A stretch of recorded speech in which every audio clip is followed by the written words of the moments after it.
तो अपनी माँ को, अपने पिता को, अपने भाई को, अपनी बहन को, अपने आंगन को, अपने नाम को, अपने गोत्र को, अपनी जात को, सबको छोड़ के आती है कि नहीं?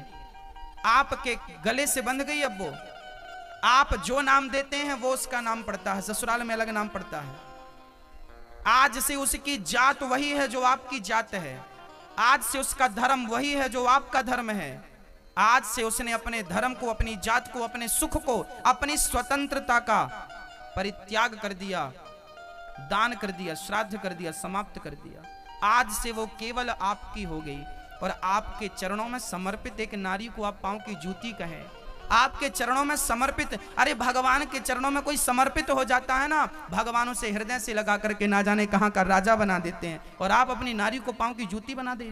बताइए, ये सम्मान है आपका नारियों के प्रति, ये इज्जत है आपके अंदर नारियों के प्रति? ये तो गलत है। नारी और पुरुष दो नहीं है। भगवान ब्रह्मा के शरीर के एक अंग से नारी और एक अंग से पुरुष का जन्म हुआ, तो नारी और पुरुष बराबर हैं। यदि 50% ये है तो 50% ये है। कोई 51 नहीं है, 51 नहीं है, और कोई 49 नहीं है, 50-50। हाँ जी, नारी अनेक रूप में है। इसलिए जिनकी नारी मर जाती है ना, 50 साल की उम्र में जिसकी पत्नी मर जाती है ना, उससे पूछो कि अब घर कैसा चल रहा, वो बताएगा, बढ़िया व्याख्या करेगा। नारी क्या चीज है, नारी का क्या महत्व है जीवन में? जिसकी नारी मर गई है, आपके सुठालिया में जाके पूछना उस आदमी से जो 50 साल की उम्र में, 45 साल की उम्र में, 55 साल की उम्र में जिसकी लुगाई मर गई है, उससे पूछना कि अब आपकी जिंदगी कैसी चल रही है। ना वो हंस पा रहा है, ना वो रो पा रहा है।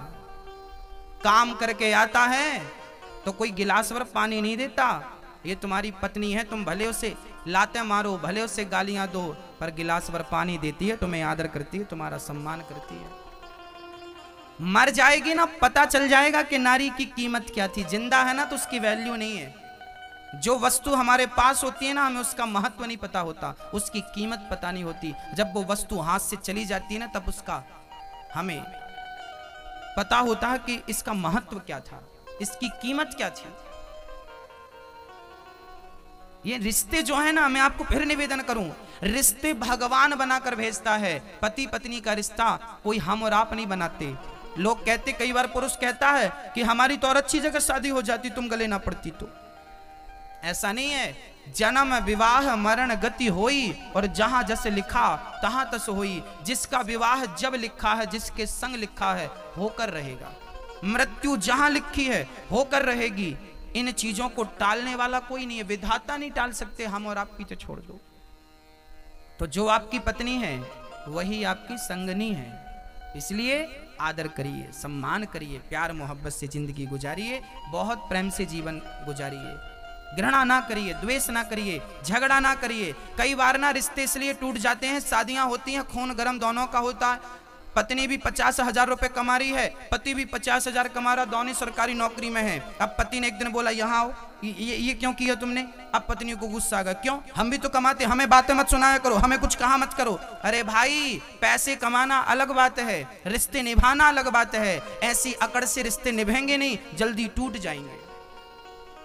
रिश्तों में लचीलापन होना चाहिए, अकड़ नहीं रखनी चाहिए। रिश्तों में सुनना भी पड़ता है मेरी माँ। कभी पुरुष को सुनना पड़ता है, कभी स्त्री को सुनना पड़ता है। जिसको सुनना आ गया उनको रिश्ता निभाना आ गया। जिनको सुनना नहीं आया, जिनके अंदर सहनशीलता नहीं है, वो रिश्तों को नहीं निभा सकते। जिनके अंदर सहनशीलता है वो रिश्तों को आगे ले जा सकते हैं।